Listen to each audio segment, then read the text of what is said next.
Hello. So are you guys ready to talk about how the heck enterprise architecture is going to deal with all this stuff we've been hearing about today? I mean, we've been talking a lot about all this great technology like smart machines and 3D printing, IoT, but at the end of the day, how will enterprise architects really deliver value back to our businesses? That's what we're going to talk about today. My name is Mike Walker. I'm a research director within the Enterprise Architecture Group, focusing specifically on how disruptive trends are analyzed by enterprise architects, along with how do we deal with the emergent topic of information architecture. So let's get started. The first controversial thing that I want to throw out here is that if you think that you can operate your business the way that you have for the past 50, 100 years, I've got a rude awakening for you. We are on the cusp of innovation that we haven't seen in over 100 years. Now, I'm a history buff, so I always go back to the lessons that we've already learned.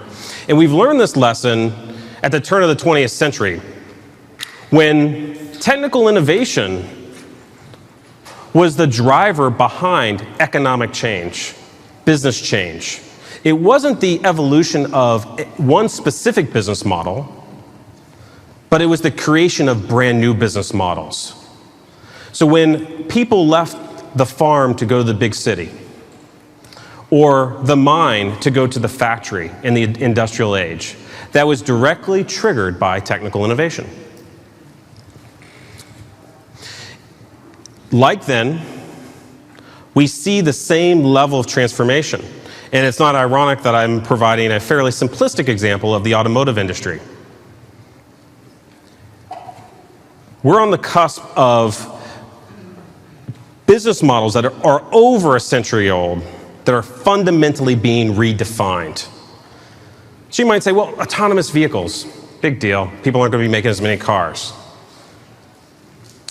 No, there is broad sweeping business implications, not only for the automotive industry, but for the insurance industry, for the financial services industry, for public sector and transportation. We're talking about billions of dollars shifting just by one technical innovation: smart machines and autonomous vehicles. Now, we don't know the future necessarily. But what we do see is we see those leading indicators of what that future could be. So today, I want to talk about three core topics. The first, why are we here? And what approaches do we need to understand to shepherd our organization through this digital storm? Second, we want to have a framework in which we can understand these disruptions.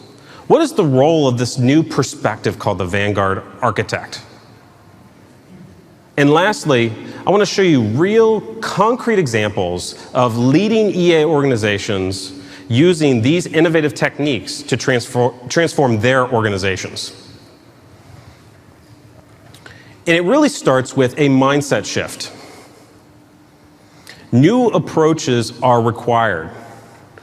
You see an electrical background here, a very colorful picture. Well, we're seeing innovation on all fronts, electric being one of them. So you see on the right, you see Tesla with harnessing not only how you generate power, but also how you store it. We've got all these IoT devices out there, but how are we going to power them? How do we make sure they're sustainable? You've got Japan innovating with beaming energy from space, using big solar panels on satellites down to residential homes.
wild ideas.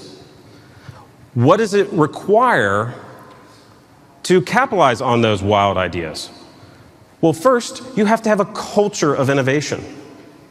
So when we look across leading organizations such as companies like 3M or Tesla or Apple or Procter & Gamble, there's a consistent theme. There is an acceptance and a recognition and a culture of innovation. So as enterprise architects, we should take a step back and figure out, what are we doing to foster this culture of innovation? But the culture is not enough.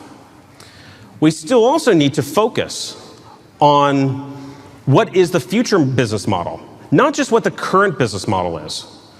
So we ran a workshop earlier today where we were going through lots of different scenarios for banks and what would the future look like with smart machines. What we found out was there's some interesting concepts. What if money went away? Or money as we know it went away? What would that mean?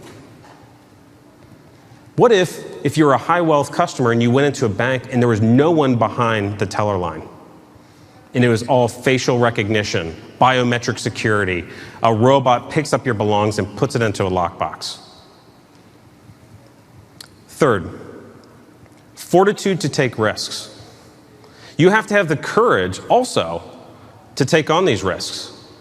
Oftentimes, enterprise architects, we're the ones on the front line pushing the envelope, challenging the status quo.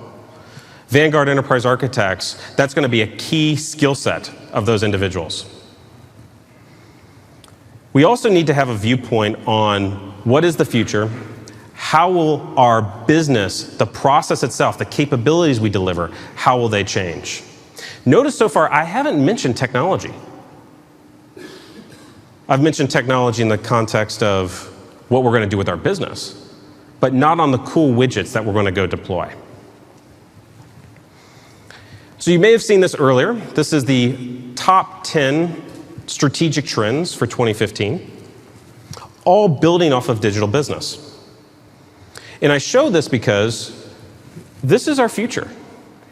This is what's transforming all of our companies. And when I say the old business model isn't going to get you to the future, this is why. Because the barrier of entry for your competitors that you don't know about has been significantly lowered. I have client calls with startups around enterprise architecture in leveraging technologies like IoT or smart machines or 3D printing that are leapfrogging industries that have been around for 50 years. So what do? We take cues from outside industries. There's a notion of taking an outside-out perspective, which is really looking not only within your own industry, but looking beyond your industry into other industries. And this is an example, again, a Japanese example, because they've got some interesting use cases with advanced technology. They've got an aging population, and they're not making enough babies. Now, what that introduces is they have a challenge with, some of the blue-collar labor. So the Japanese government has said, well, look, we gotta figure something out here. And so they've actually funded and are incenting companies to build robotics.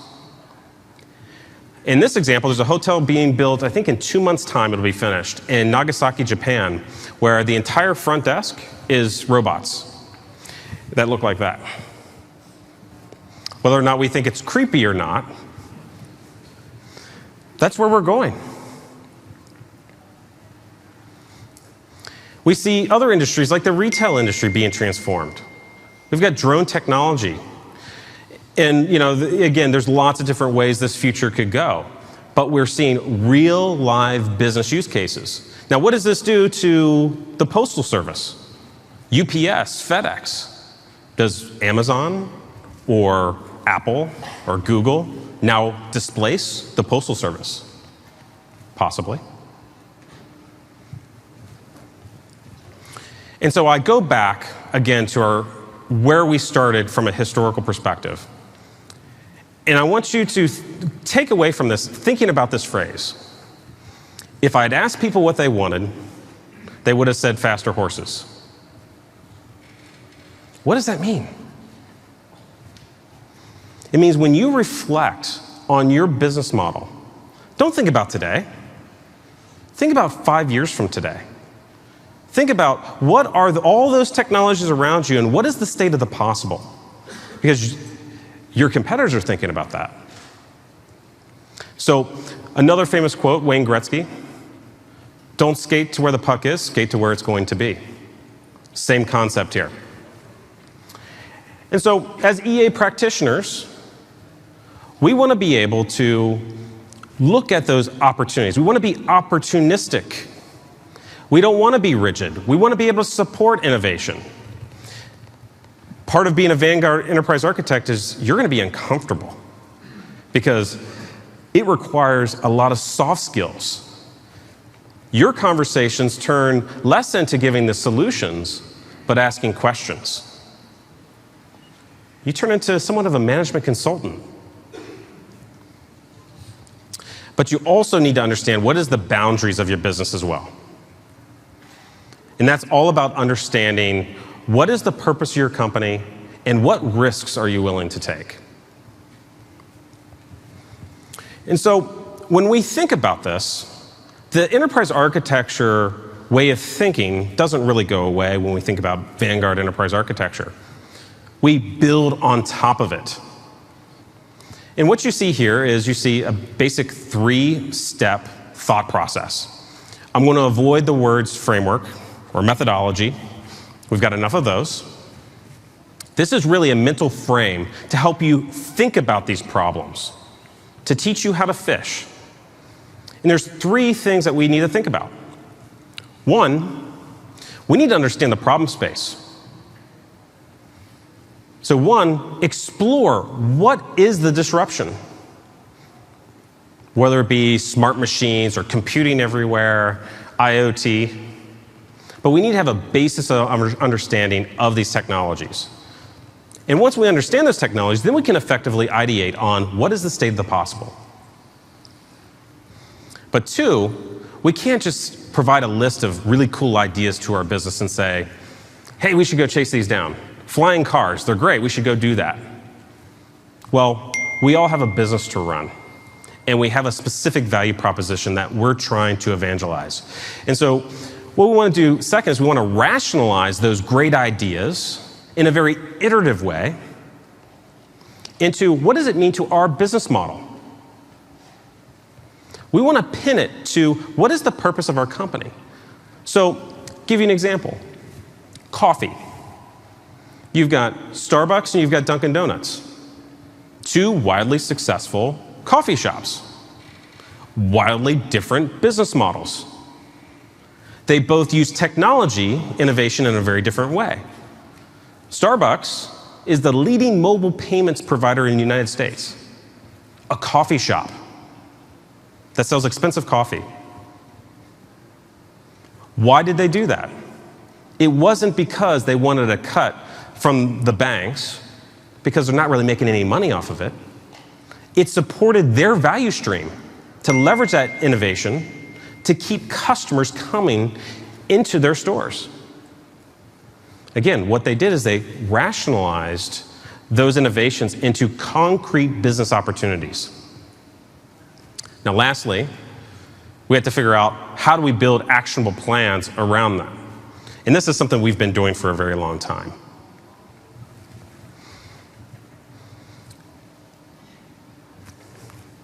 Interesting, huh? These technologies have been around for a very long time.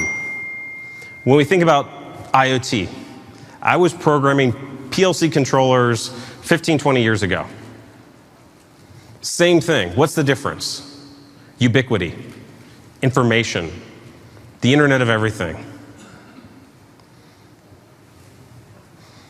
The key, though, is how do we ideate as enterprise architects? How do we start to understand and distill these great ideas? And so the first step, once we understand all these great technologies, is we want to take all the great ideas, all the bad ideas, the audacious, the crazy ideas, We don't want to limit the innovation process, the creativity process. This is a very people-centric process, by the way. We don't use a whole lot of technology here. This is Post-it notes and whiteboards. But the goal is to provide a distillation process to get to a concrete set of opportunities. And this is one example of how we do that. So this is from a toolkit where we're trying to understand smart machines in that landscape. And the goal was we want to understand, what is the landscape? How far out are these technologies? When will they mature? And what will be the impact? And so we have clients using these types of tools, taking them off the shelf and saying, for my business, I care about these 10 things, and the rest we're going to chuck.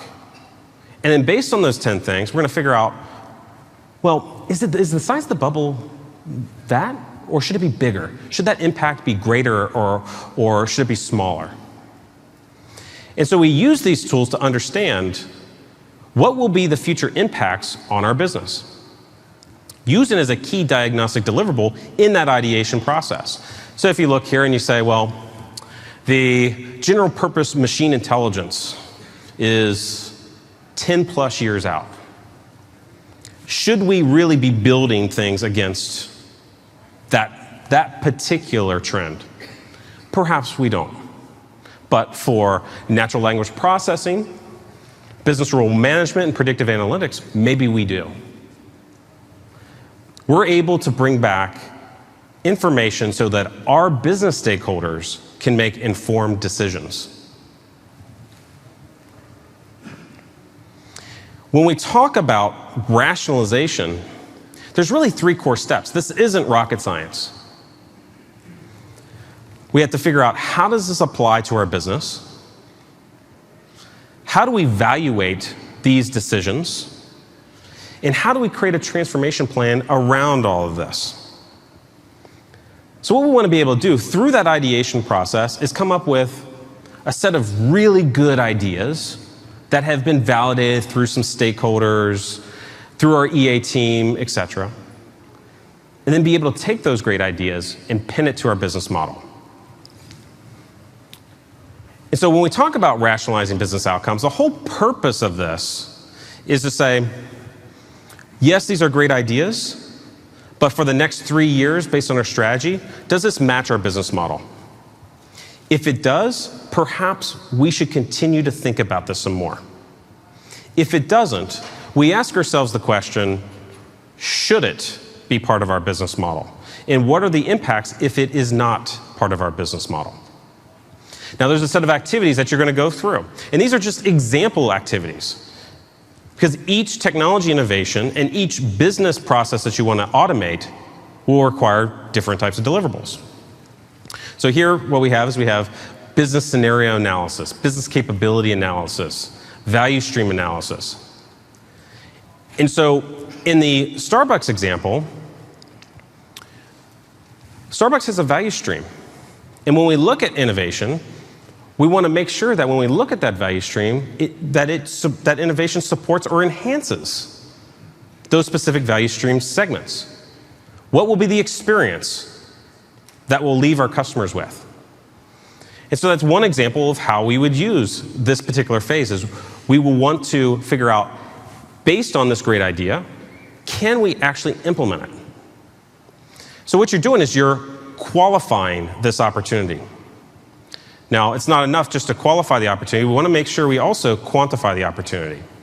And that's where we want to balance out the benefits and risks. Now, you might say, well, Mike, why don't we do all this up front? The reason why we don't want to do all this up front is because we don't want a waterfall style approach. We need to be very agile and nimble around how we build these things out. So what you'll find here is you'll find that we'll iterate around each one of these major phases. And that we'll learn new things. And what we want to do is we want to fail forward. We want to fail fast. We've probably heard those terms before. We want to be very agile in how we deal with technical innovation. And so some example deliverables here. We'll use business scenario analysis. We had a workshop earlier where we actually walked through how you would build a business scenario by identifying and ideating around smart machines. We'll also come up with opportunity analysis. We'll be able to come back to our executive chain and say, based on all the great work that we've done, here's a set of opportunity proposals. We won't just give them, here's a great list of technologies that we should go explore, but real validated business opportunities. And when we go to rationalizing the risks and opportunities, what we're really doing is we're no more than a stock broker at this point. We're looking at a portfolio of investments. And what we want to do is we want to evaluate these investments based on benefit and risk. Have you noticed a trend here? I haven't been talking a whole lot about technology. I've been talking about technology in terms of investments. And so part of this, what we're going to do is we're going to be building strategic risk assessments. And we're going to be figuring out, based on the risk tolerance of the organization and the benefit profile of this particular opportunity, should we go chase this down? Perhaps we will, perhaps we won't. We'll also do a whole lot of information architecture as well. Because what we've universally found with digital business is that information is the fabric. It's the foundation in which digital business is enabled. You can't really have an IoT solution without good information. A smart machine isn't very smart without a corpus of information, etc. So architecting and understanding how that information will be used is critically important. So this is an example of one of the key diagnostic deliverables that you will use as an enterprise architect, specifically as a Vanguard enterprise architect. You'll be looking at what is the level of opportunity value? What is the level of risk appetite? Notice the word appetite. We're not measuring just probability and impact here. What we're looking at is we're treating each business problem uniquely based on the value that it provides. So you might have a business unit that treats risk one way that may not tolerate, let's say, reputational risk, but another business unit that doesn't really care about reputational risk. So you want to make sure that you don't treat every solution the exact same way. Lastly, once we quantify and we qualify our opportunities, now we have to figure out, well, how do we build initiatives around all these great opportunities? And oftentimes, it's not as straightforward as, here are the 5 things we're going to go do, here's the roadmap, here's the profile, etc. Oftentimes, what we run into is we have an options-based approach, where we give our business unit professionals, for each opportunity, maybe 1 to 3 options based on the level of investment that they want to put into that opportunity. So again, we're treating this as if it was an investment. So some of the things that you will do is you'll do options-based trade-off analysis. You will present to your business and IT leaders an opportunity on a page where you can walk through all the different trade-offs of the different opportunities and the architectures as a result. But you also will have an impact analysis, which is really going to help the organization understand, well, what will be the required technical readiness or organizational readiness, or what new risks does this put on our enterprise? It's a very different way of thinking. And so what you'll produce out of that is you'll produce roadmaps. And these roadmaps are going to be slightly different than what we've done from a technical architecture perspective. We'll build roadmaps like ethical and social roadmaps, where we want to understand, based on this controversial technology, we want to understand when will laws be passed or not passed. Or if we automate half of our workforce, what will be the perception in the industry? We'll have business capability roadmaps. Again, we won't have necessarily the solution architecture roadmap quite yet. What we're focusing on, how do we innovate around business opportunities? So what are some concrete examples? Well, there's an endless amount of deliverables that you could use. These are just some examples. When we look at ideation, rationalizing outcomes, looking at the risks and opportunities, and building the transformation plans. And keep in mind that not all the deliverables are going to be the ones that you present to your business stakeholders. You see in the top orange band, actionable deliverables. These are the deliverables that you will present to your business and IT leaders. These deliverables don't have all the rigor and the analysis that you've done as an architect. Because frankly, sometimes your business stakeholders don't need that information. So for example, if you're talking to your CFO, does your CFO want an Archimate model? No. Your CFO wants how this impacts the bottom line. Maybe this person wants it in Excel. Your CMO will want a PowerPoint understanding, well, what's the sentiment analysis? How does this impact our current customer base, et cetera. Other deliverables will be diagnostic and enabling deliverables. Diagnostic deliverables is really all around supporting the thought process of architecture. I call this more of the architecture guild. This is what us as enterprise architects, we build to make sure that we can get to those actionable deliverables. And lastly, enabling deliverables. These are really the deliverables we need to help support all of our other efforts.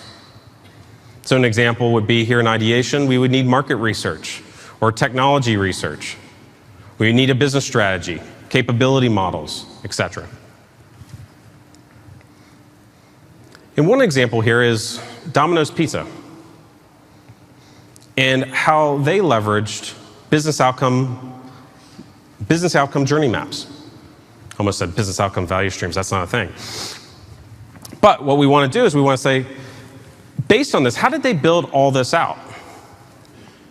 Well, first, Domino's is in a certain type of business. They're in the pizza delivery business. And at that period of time, they were struggling with their image and their perception in the industry. So they had to go back to basics and figure out what is value to us. So when you look at this model, where they started out wasn't top to bottom or bottom to top. They started in the middle. They said, based on our business and the value we need to create, what needs to support that? And what needs to support that is how we interact with our customers. So you have the value stream in the middle with a set of goals, but right above that is the desired experiences we want our customer base to invoke. Again, enriching their experience with our company. So we're combining a couple different concepts here. Value stream analysis with journey mapping, with persona-based analysis. But also, we want to look at how does this affect our business as well in our current strategy? What are the gaps? What will be the issues? How much value will this bring back to the company? And so as an enterprise architect, what we can do is we can understand contextually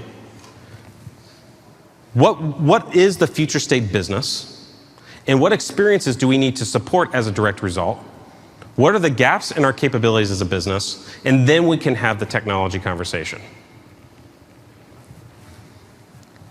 Another example is Johns Hopkins University. They use vignettes or business scenarios to help facilitate their innovation processes. This is a key deliverable in not only innovation, but also communication with their business stakeholders. What they're able to do is they're able to take complex technical issues and break it down to simplistic scenarios and break it down to what would be the value that's generated. So if we break this down, we've got a financial analysis that's done around a scenario. We're quantifying this. We're providing what business outcomes are generated as a direct result, which allows them to understand how will this implement the strategy, what will be the regulatory impacts, etc. an opportunity risk profile. So I can't name the customer name here, but a global consumer goods firm uses an opportunity risk profile. Remember when we talked about valuation, understanding the benefits and risks? Well, this is an example of that, where we've taken for that specific business unit, and what they do is for each business unit, they work with the risk management officer, the CISO, the business unit heads, and they figure out how do you quantify risk and how do you quantify value? And what they've found out universally is every BU is different. So what they do is they bring it all together into a diagnostic deliverable called a opportunity risk profile, and they have a fact-based conversation with their leadership. And they use key techniques that's used in the financial services industry called risk-adjusted value, where we're able to come up with a single number that we can make management decisions off of based on risk and the value it's going to bring back to the company. A great example of this is a company I worked with a few months back. They were going through the process of figuring out whether or not to put a product on the shelf. And the big issue was there was kind of a regulation that said they probably shouldn't put this product on the shelf. And they looked at the benefit and risk around this. What they found out was the risk is the auditors would come into the store and they would fine them for each time that that product was on the shelf. So that was the risk.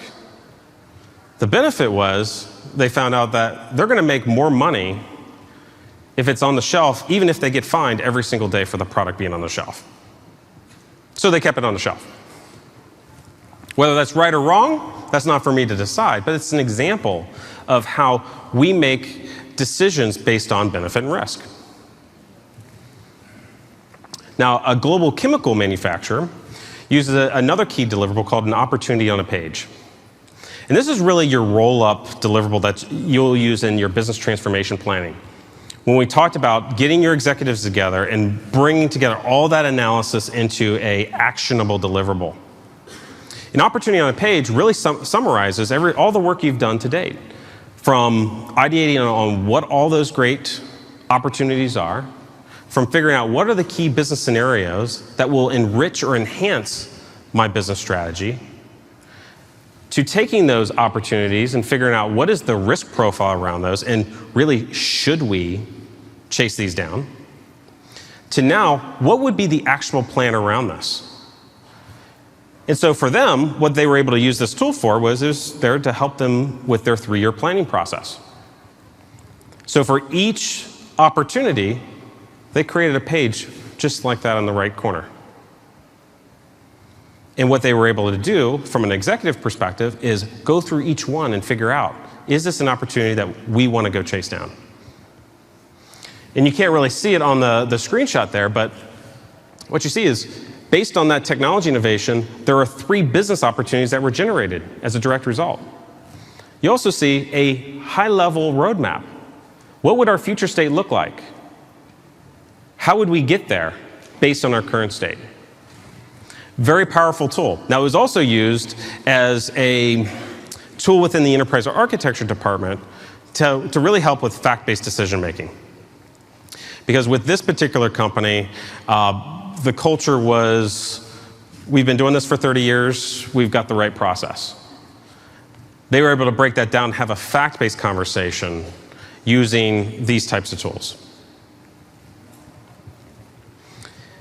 So recommendations here, we've gone through this, this is a 4-hour to 8-hour workshop where we walk through this type of framework. What I want to do is I want to give you a taste of how we think about enterprise architecture's role in disruptions and innovation. What is the approach? I'm trying to stay away from methodology. What is the approach to solving this problem? Without giving you the prescriptive answer, because there is no prescriptive answer here, because it requires a great deal of soft skills to pull this off. But with that, I want to leave you with, pilot these things. Take the risks. Be agile and nimble. Look at your peers in the industry, companies like Amazon, where they will put a feature on Amazon.com one week, And when you come back the next week, it's gone. Well, what happened? Well, they figured out it didn't work. So they scrapped it. Do what Domino's Pizza's doing. They're flying around drones. They're not delivering it to people's homes. They're testing out the technology, seeing what's viable and what isn't viable. Because at the end of the day, the barriers of entry for your competitors are significantly lower than what they used to be with crowdsourcing, crowdfunding. Anybody can be an inventor and put a product to market with a great idea. Intellectual property becomes top of mind. So think about these things. Second, invest in understanding what is the Vanguard enterprise architecture perspective. It's not another profession. It's an enhancement of EA. So we look at foundational enterprise architecture that's looking at after the more foundational processes around governance and ARBs, et cetera. The Vanguard enterprise architects have that same skill set plus the innovation side. They're really good at working with executives, trying to understand not the symptoms of the problem, but what is the root problem that we have to solve. And third, of all the material you've seen today, we've got probably 30 research notes, toolkits around all of this based on that top 10 strategic technology wheel around IoT or smart machines or 3D printing, where we've gone through the hard work of building out those actionable and diagnostic deliverables to give you illustrative examples on how you would think about these disruptions and what's unique about them and how you would pick the different deliverables. So with that, we've got 8 minutes. I'm surprised I got through, and I wanted to leave 15, but questions? Because I threw a lot at you. Stump the analyst time. Yes? More like a comment. First of all, thanks for the great presentation. I noticed that the published slide deck is significantly different from the one used there. Is there an option to get the real slide used? Yeah, they're in the process of refreshing the old one to the new one. Okay. So I would check back tomorrow, and it should be up there. Okay, thanks. Yes, sir. You were talking earlier about this idea of an ethics roadmap. Yep. And then you gave an example of a product that was left on the shelf where there was a bot. You said, well, far from me to say whether that's right or wrong. So is there a conflict there? Or? Is there a conflict between? I think a lot of what we're hearing about today is there are ethics and implications for what are being proposed. There's some reference to this idea of ethics, and yet there's the practice of this work. So that's a great question. So if I think I heard the question correctly, so we brought up this social and ethical roadmap, and if enterprise architects are bringing this up and our recommendations aren't being followed, how do we deal with that? Is essentially the essence of what you asked, right? We're here to provide our business and IT leaders the information for them to make the informed decision. We don't own the strategy. We're here to help rationalize that strategy so that it can be executed upon. And so it's really up to those folks that are accountable and responsible for those decisions. So if the enterprise architect is accountable and responsible, then you would take the liability on that. But if your business unit, which is probably most likely the case, if they're willing to accept that and there's this level of shared accountability, then you've got to let them make their business decision. The questions? Yes, sir.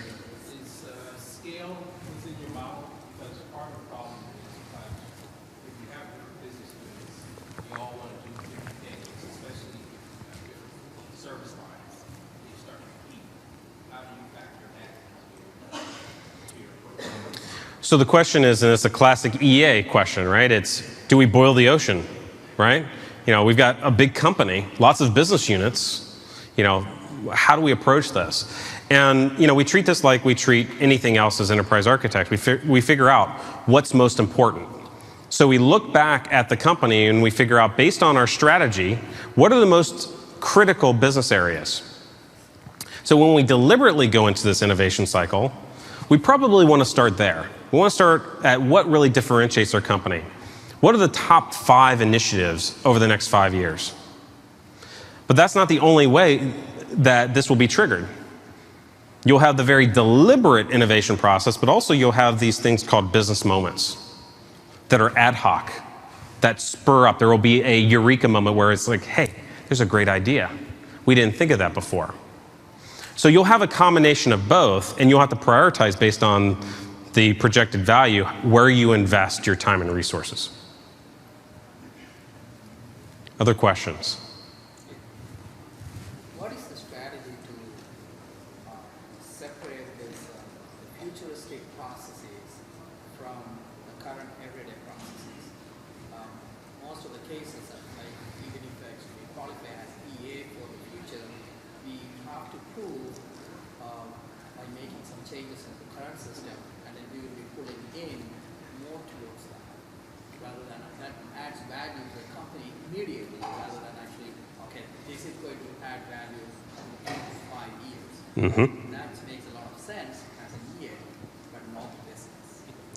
So what I think I heard you say, let me know if I've got this wrong, is we've got the traditional way of doing enterprise architecture, and you've seen this new way of doing enterprise architecture. How much do we do of each? Is that kind of the essence of the question? And how we can prevent getting into the everyday task. And that, which is another issue in preventing going back into the everyday minutia of, a project architecture or what have you. So I'll answer the first question, then we'll talk at a high level on the second one. So there's usually a rhythm of your business. You're on a fiscal year or you're on a calendar year where you do your 3 year and in your 1 year operational planning process. Make this organic. Don't make this a completely separate process, because these considerations, your business unit professionals need to think about these things. Embed yourself into those types of functions. Don't try to create a new one, because what you do now is everyone's going to the same meetings. Everyone's thinking about the long term. Versus when you get throughout the year, you're thinking quarterly, right? And so think about utilizing this type of process in those multi-year planning cycles that your business is already going through. Now, the second one's a much harder one, which is, how do I stop doing the other stuff? And that really comes back to how you establish your enterprise architecture organization and figuring out what is value and getting your stakeholders to agree to that value. And so going back to them and saying, look, we're going to deliver these types of services based on what you need. We need an agreement on that. And again, this is all hard stuff. It requires a lot of soft skills to be able to navigate that particular landmine. But it's really setting up a clear understanding. Here's the capabilities that EA can provide. There are foundational capabilities. There's Vanguard capabilities. Based on where we want to go as a company, what mix do you want? We could throttle all the way up on Vanguard enterprise architecture, but we're not doing the foundational stuff, right? Here's a scenario, right? You have a CEO, who is encouraging Vanguard here. And you have a CIO who is encouraging traditional foundational EA. It's an interesting situation. How do you manage that as an EA? So the question was, you have a chief executive officer that is evangelizing Vanguard enterprise architecture, but the person you maybe directly report to, your CIO, is thinking a little bit more tactically and wants to do foundational enterprise architecture. Is that the question? Yes. That's a touchy one. Traditional EA, right? As we know it. Right. So, I mean, really this gets back to stakeholder management and analysis. And there's a lot of technique based on the culture and the individuals that you're working with. But you also want to have a fact-based conversation with your executive chain. You want to bring those folks in and come to a clear understanding of, if I do foundational architecture, here's what you get. If I do Vanguard Enterprise Architecture, here's what you get, right? And so if all parties are in agreement, you want to kind of establish that virtual contract with your executive chain. But unfortunately, if you report directly to the CIO, it's a bit of an awkward conversation if his boss is telling him to do one thing and he's telling you to do another, right? So I don't have a great answer for that outside of actually meeting with these folks. Yes, sir. Yeah, and basically adding to that, so I'm just an angle, I guess both will be a journey. The other thing is when you said kind of, be willing to be uncomfortable, become closer to opportunity, not necessarily to the business. So I think in many organizations, EA is a function of IT. IT is service provider to the business, and then the business might have the attitude to say, like, you IT guys, you're the service provider, you don't tell me how I run my business. And I guess you need to overcome this and become a true partner to the business, valued as a strategic partner. And to get there, I think is a journey. So I love what he just said. What was your name, sir? Kalia. I love what he had said, because maybe what you've noticed is I haven't used the words business and IT alignment. Because if we're aligning to the business, it predicates we were never aligned to begin with. What we should be establishing is a partnership. And so that's what you just highlighted, is that partnership.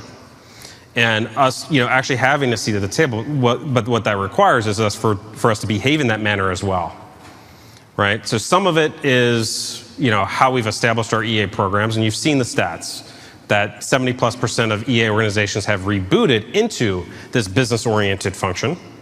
And we see the evidence with leading EA organizations that they are business partners, even though they live within the CIO organization. It is possible, and we see the evidence, but there has to be a culture of it. There has to be a recognition that, yes, we should be partners with the business and not this transactional relationship, okay? Part of how you do that is I suggest you take a step back and think of yourself as a startup. What is your business case back to the company? Why should they invest in you? What is your value? And the only way you do that is by individually meeting with those executives and figuring out what drives you. What is the strategy? How are you measured? And then you communicating back, this is how enterprise architecture can help deliver upon those objectives. And we're going to create a fit-for-purpose enterprise architecture organization that's able to deliver that value. And so those are some of the leading techniques that those enterprise architecture organizations use to have that partnership with their business units. Does that make sense, sir? Yeah. Yes? What is the next career level for the Vanguard architects? That is strategy officer? So that's a great question. So the question was, what is the next career step for a Vanguard enterprise architect? I don't think necessarily it's a CIO. I mean, it really depends on personal aspirations, but largely I would think that it'd be corporate strategy would be the ideal home for this type of individual. Other questions? Yes, sir.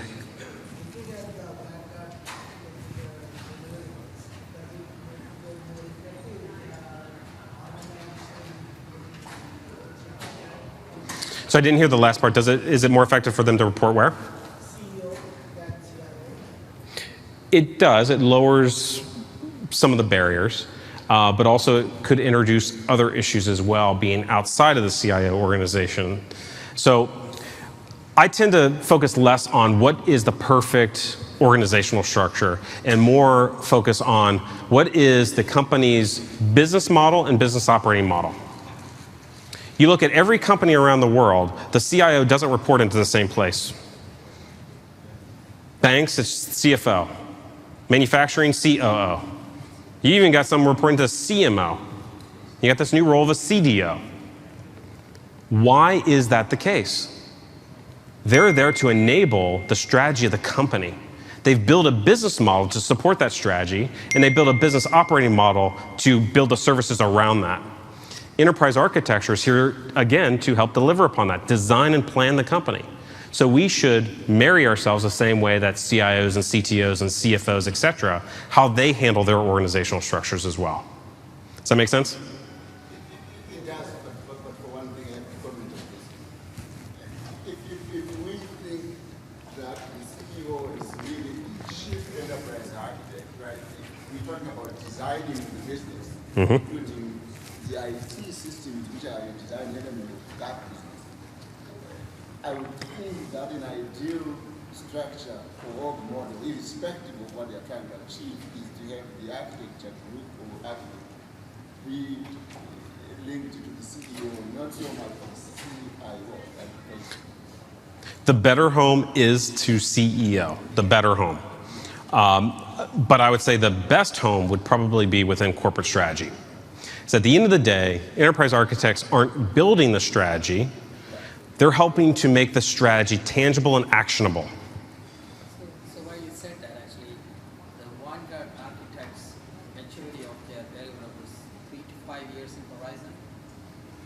Is that average, right? So what's the question again? Like, they're based on a disruptive technology, they're putting together a strategy that will become a reality in 3 to 5 years of horizon timeline. Is that average, right? It could be. Some technologies are going to move faster than others.